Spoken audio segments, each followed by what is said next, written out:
सहित सगळं सुख दुःख ज्ञान भक्ती वैराग्य सगळं काही तुम्ही आता आज ऐकून बसलात फक्त प्रसादासाठी.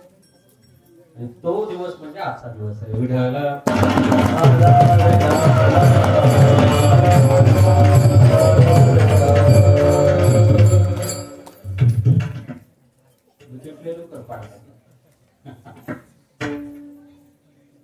गेली 7 दिवस झालं.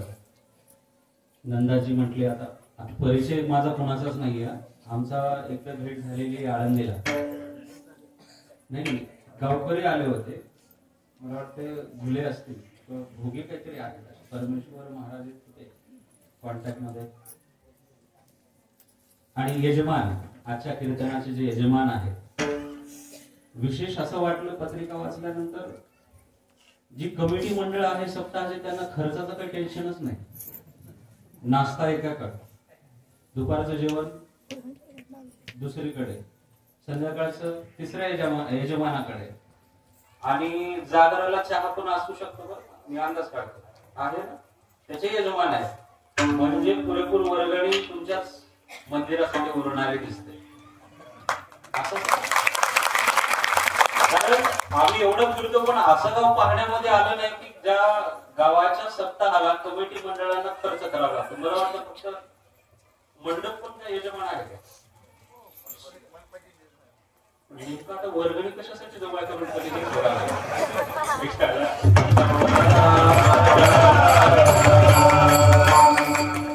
तसं सहकार्यातून या ठिकाणी आपलं वैकुंठवासी प्रातस्मरणीय ऐश्वर्य संपन्न संत भगवान बाबांचं मंदिर या ठिकाणी तुम्ही गेली 3 वर्षापूर्वी, 4 वर्ष,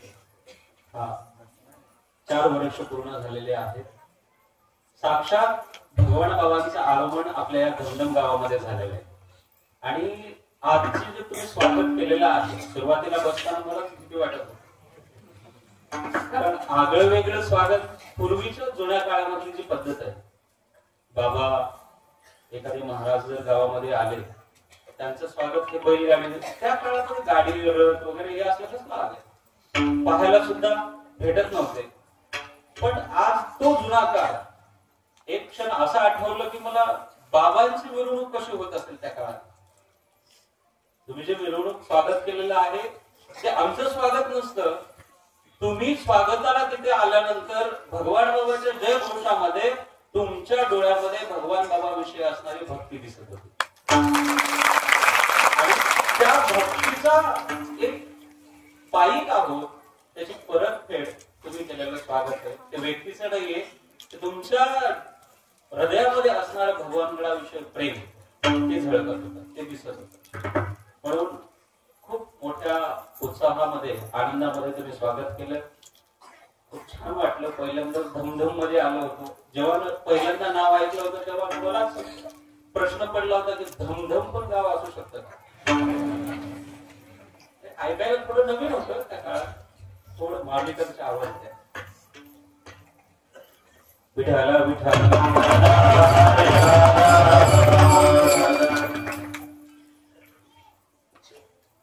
मग ते धमधम ऐकलं, म्हणलं धमधम गाव आहे, चला बघू तरी कसं आहे.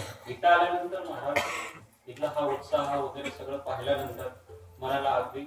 आणि येण्याचं कारण म्हणजे एकमेव आमचे गुरुजी आहेत, गुरुवर्य डॉक्टर न्यायाचार्य शास्त्रीजी बाबा. आणि एकदा गुरुने केलेली आज्ञा आणि शिष्याने मोडावी असं कधी होत नाही. आणि त्यांच्या आज्ञेस्तव आपल्या या गावामध्ये येण्याचा योग आला. आज कीर्तनाला विशेष करून आपल्या परिसरातले व्यक्तिमत्व आहेत, हरिभक्ती करावी गवळजी महाराज आलेले आहेत, खंडिकर बाबा यांचं या ठिकाणी आगमन झालेलं आहे. आता नाव घ्यायला गेल्यानंतर आपला काला नावातच जाईल. तसं सांगितलं होतं यांनी की सगळ्या यजमानाची नावं घ्या. मी म्हणलं बा आम्ही नाव काही घेत नाही. आणि नाराज होण्याचं याच्यामध्ये काही नाहीये. नावं जर लिहित बसलो तर एकाचं राहिलं तर पुढच्या वर्षी तुमची एक पंगत कमी होईल. नाही चुकून एखादं चुकलं तर मंडपाला पळून जाईल. असं नको व्हायला. संपूर्ण गावकरी मंडळींच्या सहकार्याने चालत असलेला आपला हा अखंड हरिनाम सप्ताह विठ्ठला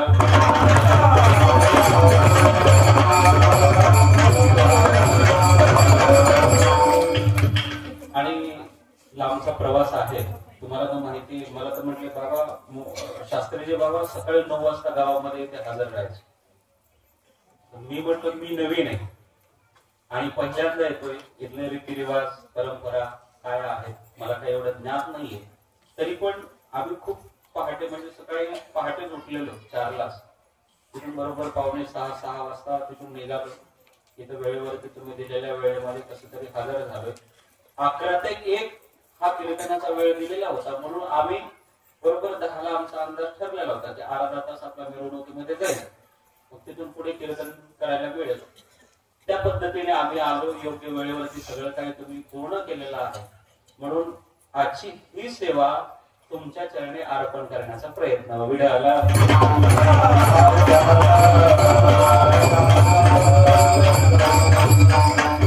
अभंग काल्याच्या प्रसंगातला आहे आणि विशेष करून तुकोबाराय त्या गवळणीचं वर्णन करतात. कोणत्या गवळणीचं? जी गवळण भगवंताच्या गुणगानामध्ये, भगवंताच्या स्वरूपामध्ये, भगवंताच्या लीलेमध्ये रमलेली आहे तिचं वर्णन. लक्षपूर्वक आहे का? काल्यामध्ये एवढी शांतता कुठं पाहायला भेटत नाही, ते दमदम मध्ये पाहायला भेटली. एवढं बोलल्यानंतर आतापर्यंत मला तर वाटतं 10-15 मुलं तरी इकडून तिकडून उड्या मारली असतील तिकडच्या भागात. आणि जेव्हा काला सुरू होतो, गावकरी एवढे हुशार असतात बाबा, जेव्हा काला सुरुवात होतो तेव्हा यांच्या स्वयंपाकाला सुरुवात होते पाठीमागे. आणि आपलं स्वयंपाक सगळं पूर्ण तयार आहे, फक्त पात्र वाढायची वेळ कमी आहे, म्हणून आपल्याकडे हे चिंतन आहे.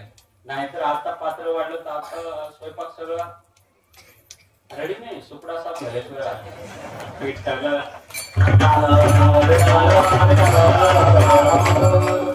तुकोबाराय त्या गवळणची मानसिकता वर्णन करतात. गवळण, मग संतांनी या गवळणीचं वर्णन का केलेलं असावं? संतांचे अभंग आहेत, संतांचा गाथा आहे, तुकोबारायांचा गाथा आहे, उपदेश आहे, ज्ञान देणारे आहेत, मागणी करणारे आहेत. मग प्रत्येक संतांनी गवळणीचं वर्णन केलेलं आहे. प्रत्येक गाथामध्ये तुम्हाला पाहायला मिळते. माऊली ज्ञानोबारायांचं वर्णन आहे, तुकोबारायांचं आहे, निळोबारायांचं आहे, नामदेव महाराज वर्णन करतात, एकनाथ महाराज वर्णन करतात. मग असं विशेषतः काय आहे की गवळणीचं वर्णन पूर्ण करून करतात आणि बाकीचं ज्ञान देत असताना सगळं सोडून या म्हणतात. कधी याच्यावर विचार केलाय? गेली 7 दिवस झाले तुम्ही कीर्तन ऐकलेली आहेत. प्रत्येक महाराजांनी सांगितलेलं आहे की संसार कडू आहे, संसार दुःख आहे, अमुक आहे, तमुक आहे. ऐकलं का नाही? म्हणजे तुम्ही कीर्तनाला नव्हते असं त्याचा ग्रहित धरावा. सांगितलं का नाही? धनदारा पुत्र सगळं मिथ्या समजायला सांगितलेलं आहे. तेच संत जेव्हा गवळणीचं वर्णन करतात तेव्हा तोंड भरून करतात. गवळण संसारामधली आहे. आजचे जे गवळणीचा अभंग आहे ते संसारामधली आहे. एकीकडे संत संसार दुःखमूळ सांगतात आणि एकीकडे संसार करत असणाऱ्या गवळणीचं वर्णन करतात. लक्षपूर्वक आहे का? किती कळते ते तुम्हाला. 7 दिवस झाला आम्ही ऐकले महाराज संसार कडू आहे, दुःखमूळ आहे, करू नका म्हणून सांगणारे संत आहेत. आणि आज तुम्ही म्हणताय की संसार करणारे गवळण. तुमच्यात त्या गवळणीमध्ये एवढाच फरक आहे, ती संसारात असून संसारात नाही. जेव्हा उपदेशाचे अभंग येतात तुम्ही संसारामध्ये आहेत म्हणून तुम्हाला उपदेश करण्यासाठी संतांचे अभंग आहेत. पण गवळणीचं वर्णन करत असताना ती गवळण संसाराची राख रांगोळी करून भगवंताचं चिंतन करते. या ते गोळ माझे गेले हरपोनी श्रीगंगा वाचोनी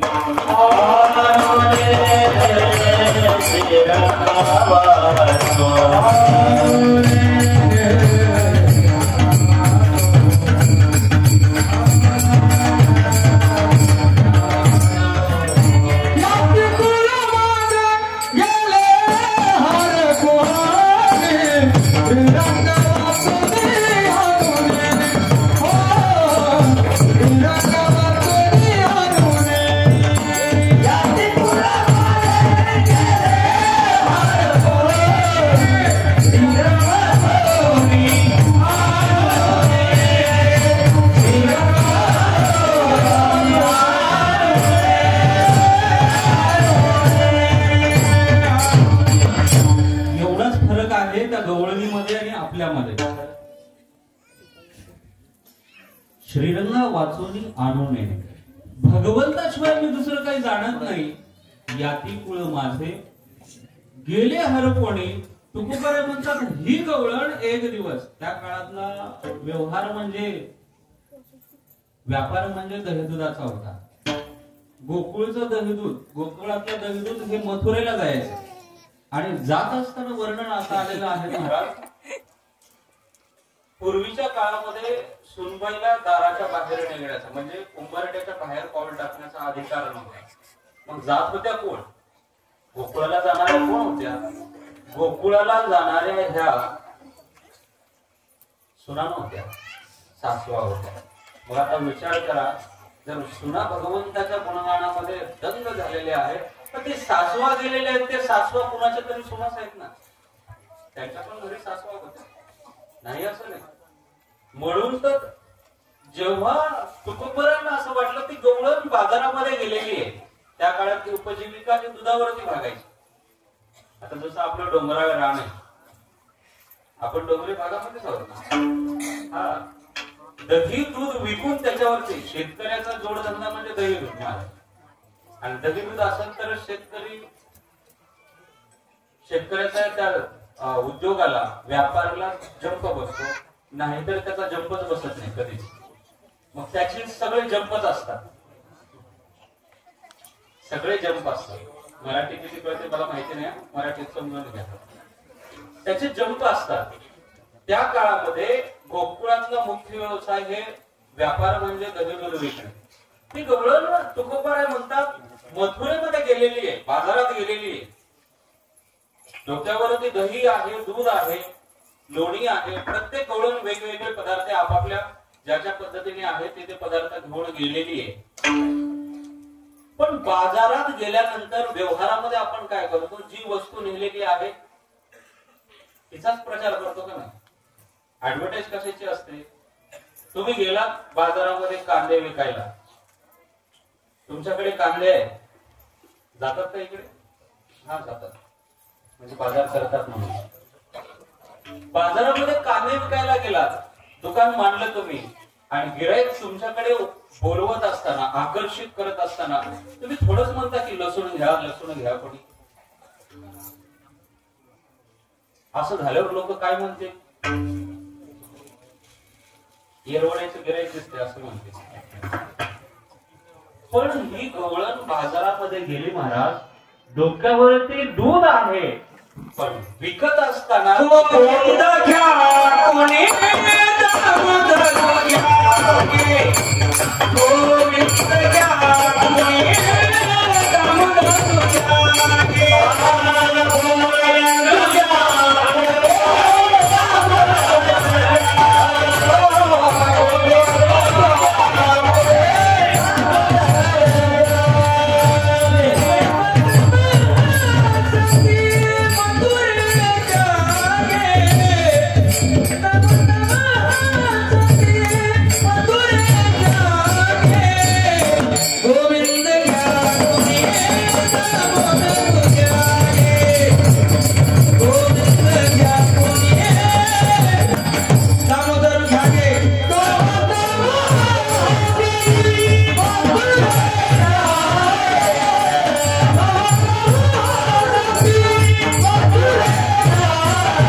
तुकोबाराय म्हणतात, आवाज बदलत जाते का काय माहिती? हा, खाऊ द्या.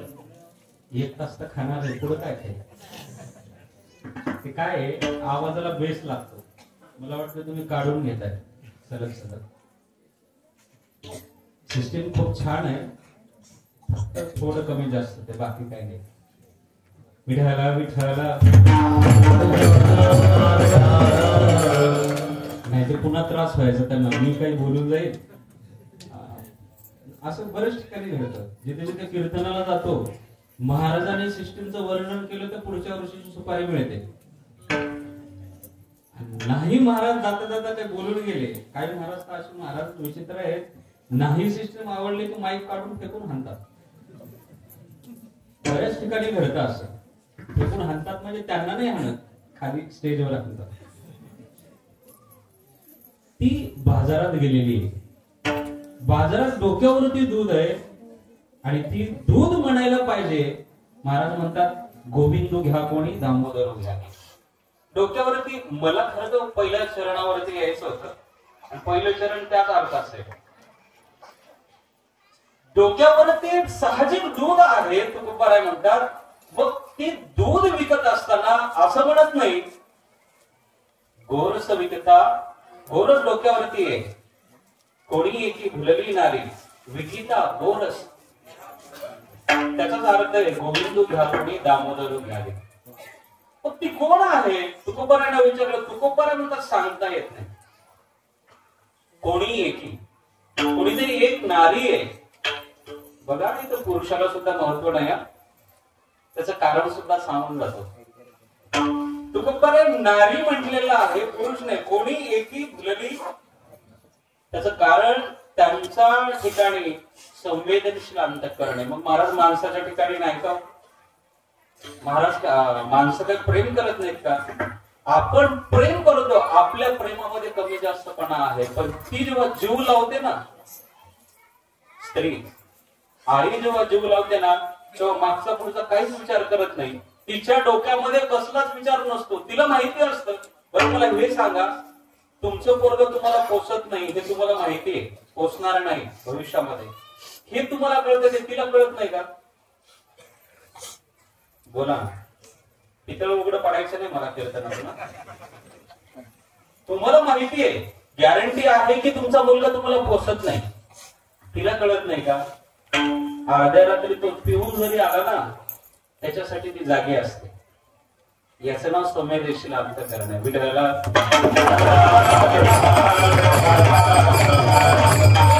तिला माहिती आहे की हा 12 वाजता घरी येणार आहे आणि उपाशी. प्रेम काय असतं सांगतोय? प्रेम ते अंतःकरण तुकोबाराय म्हणतात गवळणीने देवाला देऊन टाकलेलं. मग तिला काहीच आठवत नाही. डोक्यावरती दूध आहे, गोरस विकिता गोरस घ्या म्हणे हरी. म्हणायला पाहिजे की दूध घ्या म्हणून, पण विकत असताना म्हणते की हरी घ्या, गोविंद घ्या. आणि तुकोबारायने विचारलं, लोकांना तुकोबाराय देव विकत होते त्या काळात. देव घ्या कोणी? आईता घराला कुसोणी. लोक म्हणले देवा तुला, त्या तुकोबारायांना उत्तर दिले की महाराज तुम्ही देव फुकट देताय, पण आमच्या ठेवायला घरात जागा नाही. आमच्या घरातली जागा सुद्धा आटली आहे.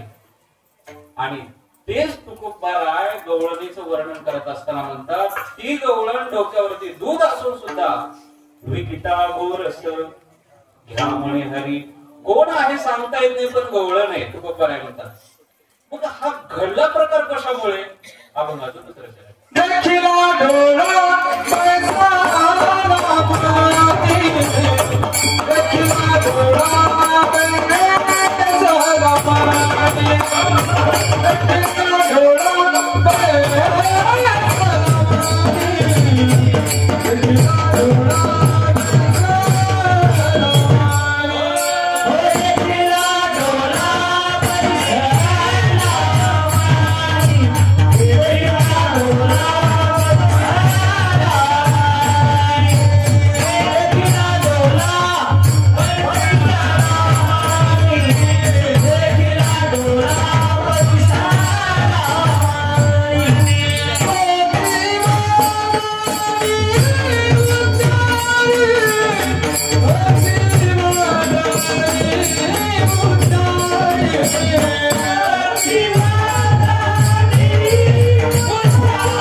अवस्था सांगतात दुसऱ्या चरणामध्ये. ती दूध विकायला गेलेली आहे, तर दूध विकत नाही. तिचं अंतःकरण बदललेलं आहे, त्याची मानसिकता बदललेली आहे, नवे नवे वृत्तीसह ती बदललेली असल्यामुळे तुकोबाराय म्हणतात की हरी घ्या म्हणते. कारण काय विचारलं तुकोबारायांना? देखिला डोळा. मनामध्ये बसण्याचं कारण तुकोबाराय सांगतात, भगवंताने घरामध्ये मन केलंय, मनामध्ये घर केलंय. ते कशामुळे घडलं? तर देखिला डोळा. बैसला नाही कळत. मला माहिती आहे, सगळेजण नुसतं डोळ्याने माझ्याकडे पाहतात, पण देखिला डोळा नाही कळत. माझ्या येते लक्षात. साधा आणि सोपा व्यवहार आहे. जर एखादी गोष्ट चांगली आवडली, पाहतं कोण अगोदर?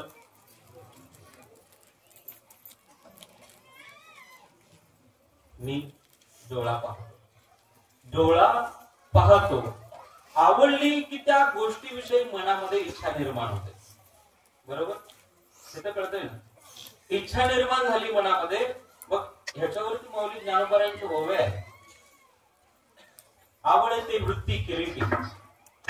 आवडणारी वृत्ती आहे, आधी मनोनीची उटी, मनातून बाहेर येते.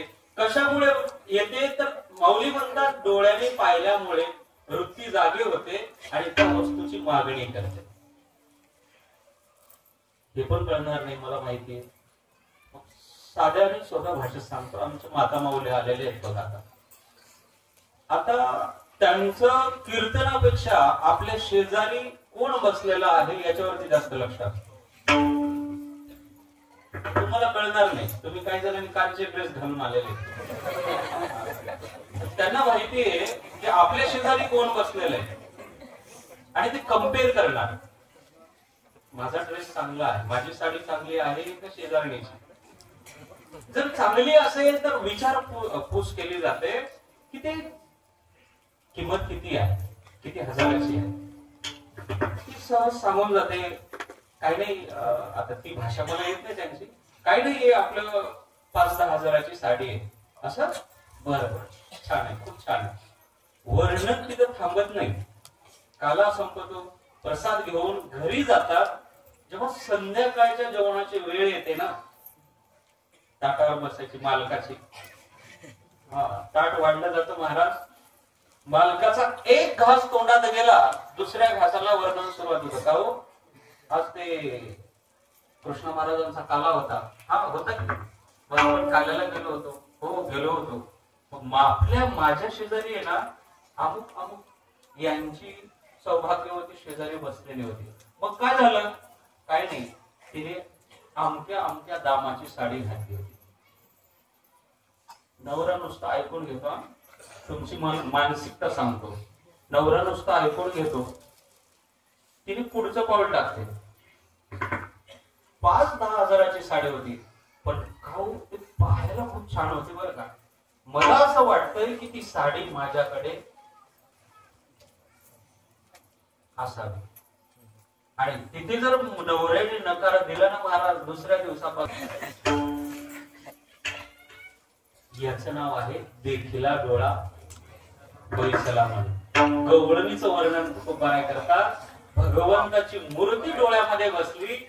ती डोळ्यामध्ये बसलेली मूर्ती मनामध्ये ठसली, म्हणून मुखातून तिचं दूध घ्या म्हणून आलं नाही. देखिला डोळा. भगवंत डोळ्यामध्ये बसलेले आहेत. व्यापार डोळ्यामध्ये नाहीये, पैसा डोळ्यामध्ये नाहीये. आपण एवढं शहाणे आहोत, हुशार आहोत की जमिनीमध्ये पहिलं बी लावल्याबरोबर कॅल्क्युलेटर सुरू करतो.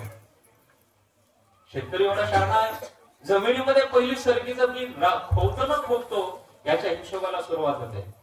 मागच्या वर्षी का 5 क्विंटल कापूस काढला होता, पण यंदा नक्की 8 क्विंटल कापूस होईल. आणि बी कुठं पेरतोय? गॅरंटी आहे का?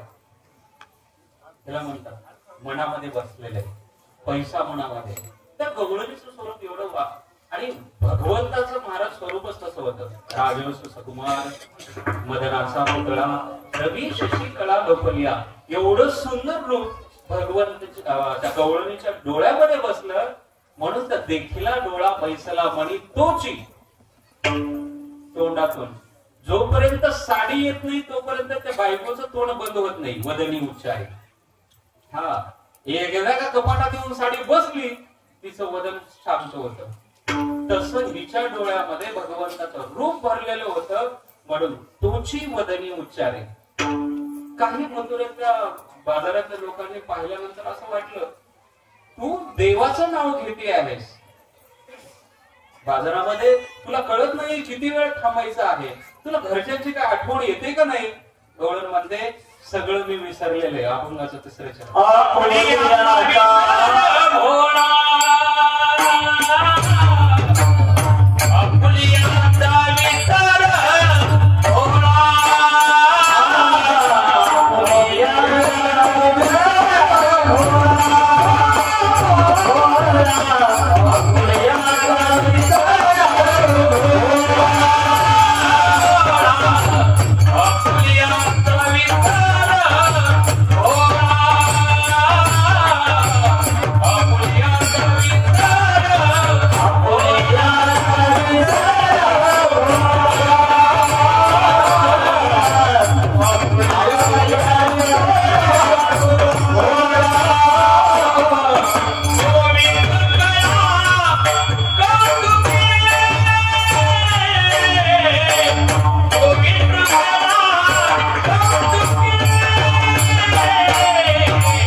कोणी लेकी कोणी सुना कोणी त्या स्वतंत्र, जिकडे पाहिलं तिकडे त्यांना जबाबदारी होती नाही असं नाही.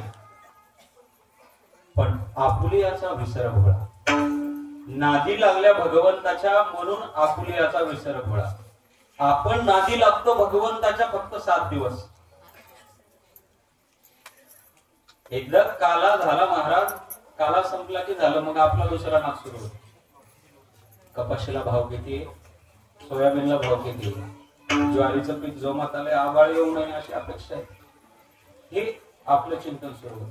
तिचं रात्रंदिवस चिंतन बदललेलं आहे. गोविंद कळा कळत होते. तिच्या स्वरूपाचं वर्णन, बदलल्याचं वर्णन तुकोबारा सुंदर सांगतात. एखाद्या गोष्टीचं चिंतन जर करता करता करता माणूस जर तद्रूप झाला, होत नाही शक्यतो. चिंतने चिंतने तद्रूपता म्हटलं. एखाद्या गोष्टीचं जर चिंतन करायला लागलं ना तर माणसाची लगत त्या पद्धतीने येते.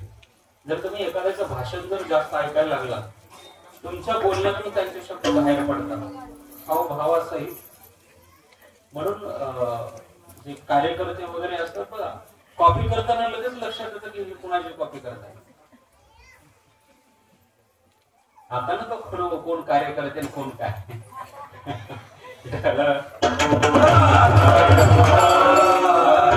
राजकारण विषय इथं आणायचा नाहीये. पण ते एक त्यांचं नेहमी ऐकलेलं असतं, ते कानावरती पडतं. याच्यावरती तुकोबाराचं प्रमाण आहे. माणूस नुसतं ऐकता ऐकता स्वतःला बदलून जातो नाही ना कळत. माणसं देवाच्या नादी लागून लागून संत होतात. आज आपण त्यांची पूजा करतो महाराज, दररोजचं नित्य आरती होते. संत भगवान बाबा म्हणजे काय, असं का भगवंतांनी काय असं का ठरवलं होतं का संत पाठवत असताना स्पेशल विमान येतं आणि प्रत्येक ठिकाणी एक एक संत भगवंत पेरून जातात. जन्माला येत असताना मनुष्य म्हणून जन्माला आलेले आहेत, पण स्वतःचा रंग बदलला भगवंताच्या छंदामध्ये. आज आपण त्यांची पूजा करतो. हेच गवळणीचं वर्णन आहे. तुकोबाराय म्हणतात एक आळी होती. आळी भुंग्याने उचलली आणि घरामध्ये, त्याच्या घरामध्ये, मातीचं घर तुम्हाला जुन्या काळामध्ये माहिती असेल, मातीच्या घराला भोंगा येऊन असं मातीचं ते कुडाचं घर असायचं ना, त्यालाच एक मातीचं घर तयार करायचा, त्याच्यामध्ये आळी आणून टाकायचा आणि वरून लेपन करून टाकायचं, म्हणजे गेट बंद करून टाकायचा. त्या भोंग्याचं कार्य असं होतं, दररोज येऊन आतमध्ये आळी आहे घरात, घराचा गेट बंद आहे, आतमध्ये भोंगा जात नाही, वर फक्त त्या दाराच्या ठिकाणी येऊन दररोज विशेष प्रकारचा आवाज करायचा. पण आपली जी आळी आहे भयापोटी भीतीपोटी तिला असं वाटायचं की आल्याला भुंगा मला मारून खाऊ शकतो. बाहेर एक विशेष प्रकारचा आवाज, दररोज त्या भुंग्याचं केलेलं चिंतन. तुकोबाराय म्हणतात जी आळी होती ती आळी न राहता दररोज भुंग्याचं चिंतन केल्यामुळे ती भुंगा होते. तुका म्हणे आळी जीवी मुलीची वेगळी, हेच गोविंद कळा कौतुके विडाला.